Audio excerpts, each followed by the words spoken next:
Très simplement, j'avais toujours eu envie d'entreprendre, mais je n'avais jamais trouvé le moyen d'entreprendre. Parce que je n'avais pas spécialement d'argent, je viens d'une famille extrêmement modeste, je n'avais pas spécialement des compétences et je n'avais pas spécialement l'idée, d'accord. Mais le but de ce call, ça va vraiment être aussi de vous parler de ce qui va arriver et de ce qui peut arriver et de toutes les difficultés que vous allez sûrement passer.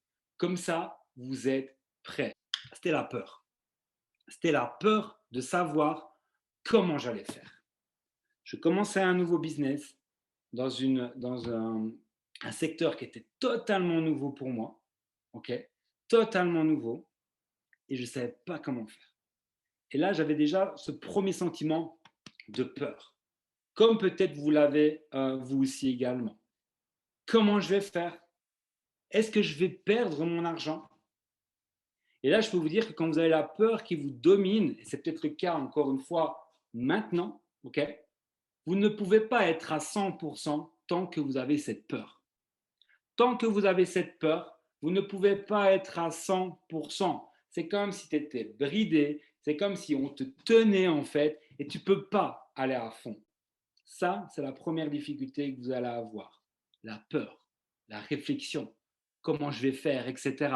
Alors, comment vous allez pouvoir régler cela? Et il y a plein de façons de régler sa peur. Mais première chose, et ça je l'ai compris aussi rapidement, c'est formez-vous.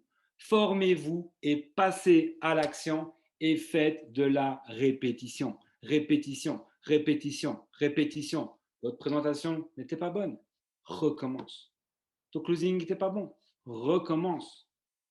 Répétition, répétition, répétition, répétition. Donc, ce qui peut faire évacuer votre peur, c'est de répéter les choses. N'ayez pas peur de faire les choses. N'ayez pas peur de faire les choses. Faites-les, faites-les. La formation va renforcer vos croyances, ok, en toi, au business, en tout.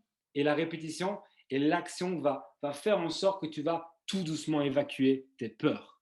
C'est la critique.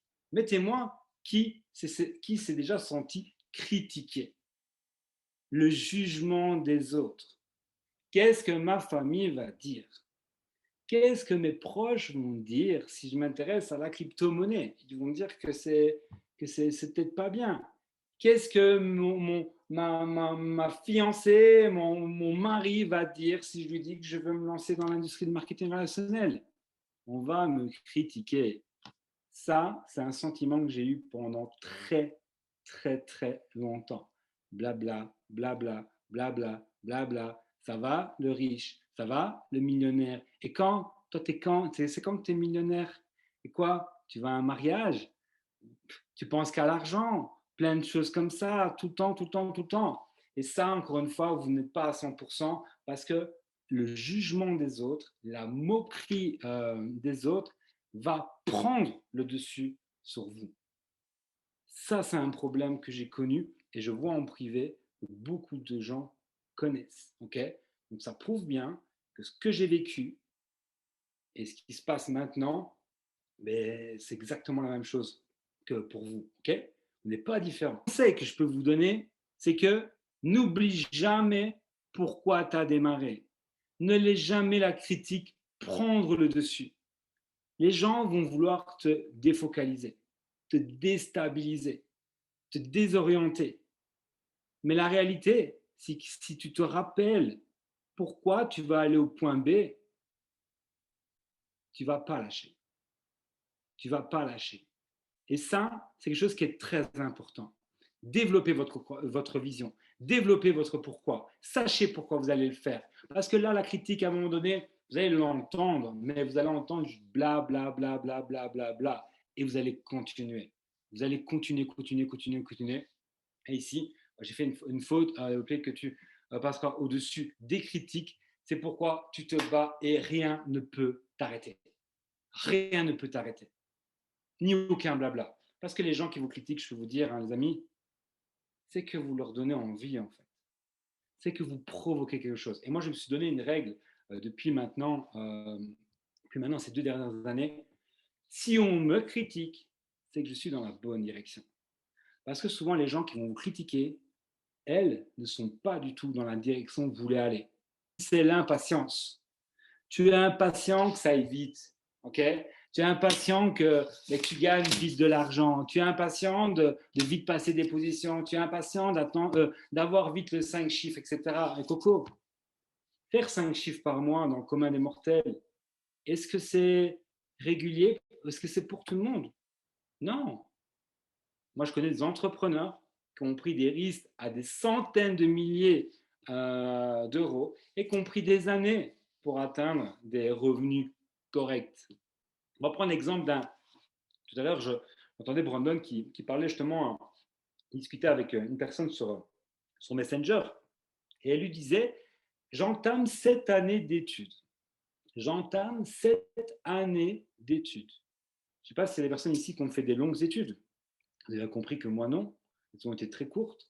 Mais entre nous, imaginez la vision qu'un médecin, je ne sais pas si même Claudia est connectée ici sur ce call, mais le nombre d'années que tu dois donner pour avoir l'espérance et en tout cas d'essayer d'avoir un diplôme et qu'après ce diplôme, tu vas quand même devoir chercher du travail. Mais sachez que tout se construit. Vous ne gagnerez jamais, jamais, jamais sur du long terme de l'argent rapidement.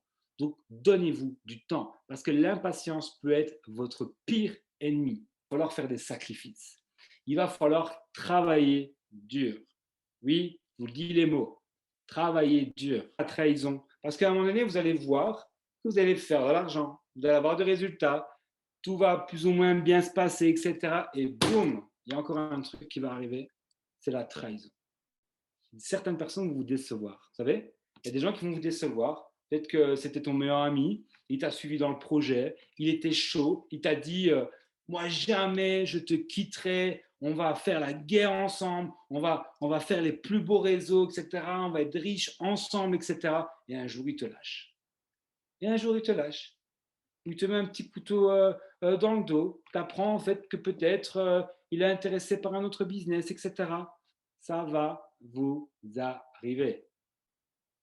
Là, vous vous dites, attends, je n'ai pas encore arrivé.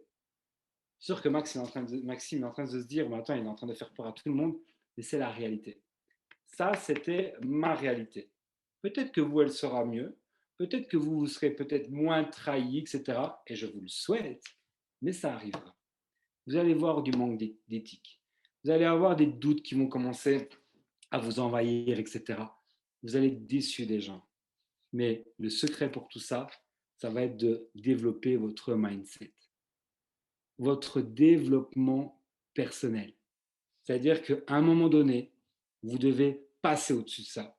Et pour moi, le meilleur développement personnel, ce n'est pas de lire des livres, c'est tout ce qui s'est passé juste avant. C'est ça le meilleur développement personnel. C'est les expériences que vous allez avoir. Donc, chaque expérience, remerciez-la. Qu'elle soit positive ou négative, remerciez-la. Je peux vous dire que même maintenant, j'irai même remercier mon huissier de justice. J'irai même le remercier. Parce que s'il ne s'était pas passé tout ça, s'il ne m'avait pas menacé comme ça, est-ce que vous pensez que j'aurais voulu changer de vie? Non. Je serais toujours dans mon délire, à croire que tout est OK, etc. Et je remplirais encore ma situation. D'accord? Mais dans la vie, parfois, il y a des règles et à un moment donné, tu dois payer. Et c'est comme ça. Ce que tu vois et il y a ce que tu feras. Maintenant, la question est de savoir qu'est-ce que vous allez faire? Qu'est-ce que nous, on va faire tous ensemble? Qu'est-ce que LDS va faire? Qu'est-ce que iGenius va faire dans les prochaines semaines, dans les prochains mois, et les prochaines années et les prochaines décennies? Qu'est-ce qu'on va faire ensemble? C'est ça que vous devez vous poser.